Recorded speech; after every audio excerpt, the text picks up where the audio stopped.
Holidays-nale, adu namma GT Holidays da.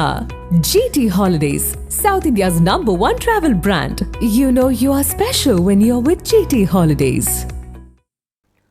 சென்னையில் பெய்த கனமழையில் Royapettah RH பகுதியில் உள்ள ராட்சச மயில் கொன்றை மரம் வேரோடு விழுந்ததில் போக்குவரத்து பாதிப்பு ஏற்பட்டது. இது குறித்து நமது செய்தியாளர் ரஃபீக் வழங்கிய கூடுதல் தகவல்களை தற்போது பார்க்கலாம். ராயப்பேட்டை பகுதியில் இருக்கக்கூடிய ஆர்எச் ரோடு சாலையில் தற்போது இந்த பகுதியில் ராட்சச மரங்கள் அங்கங்கே இருக்கக்கூடிய நிலையிலே வயது முறிவு காரணமாக மரத்தின் வயது முறிவு காரணமாக முக்கியமான கிளை ஒன்று பெரிய கிளை ஒன்று உடைந்ததால் இருக்கக்கூடிய சாலைகள் போக்குவரத்து பாதிப்புகள் ஏற்பட்டு வருகிறது. அது மட்டுமின்றி இருக்கக்கூடிய இந்த மெட்ரோ பணிகள் ஈடுபட்டு வருவதால் இந்த பாதைகள் ரத்து செய்யப்பட்டுள்ளன. அது மட்டுமின்றி இருக்கக்கூடிய இந்த பணிகள் தீவிரம் அடைத்து வரும் நிலையிலே தற்போது இருக்கக்கூடிய இந்த காட்சிகள் நம்மளால் பார்க்க முடிகிறது.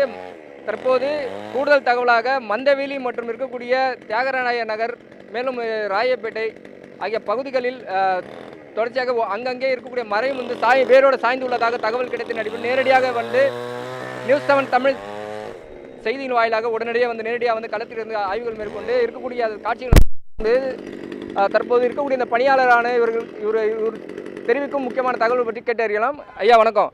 மழை காரணமாக மரக்கிளைகள் விழுந்து விட்டன. இப்போ எல்லாம் சென்னை மாநகராட்சி மூலமாக இது வேலை நடந்து கொண்டிருக்கின்றது.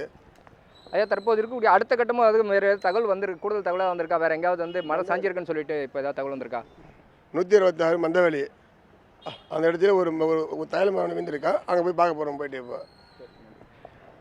இப்போ தற்போது இருக்க கூடுதல் தகவலாக மந்தவெளியில் இருக்கக்கூடிய தைல மரம் வேரோடு சாய்ந்து உள்ளதாக தற்போது தகவலின் அடிப்படையில் இதுக்கு அடுத்தபடியாக ராயப்பேட்டை பணிகள் நிறைவடைந்த பின் அடுத்தபடியாக மந்தவெளி செல்வதாகவும் தகவல் கிடைத்துள்ளது என்பது குறிப்பிடத்தக்கது. நியூஸ் 7 தமிழ் செய்திகளுக்காக ஒளிப்பதிவாளர் சந்திரவுடன் செய்தியாளர் ரஃபீக்.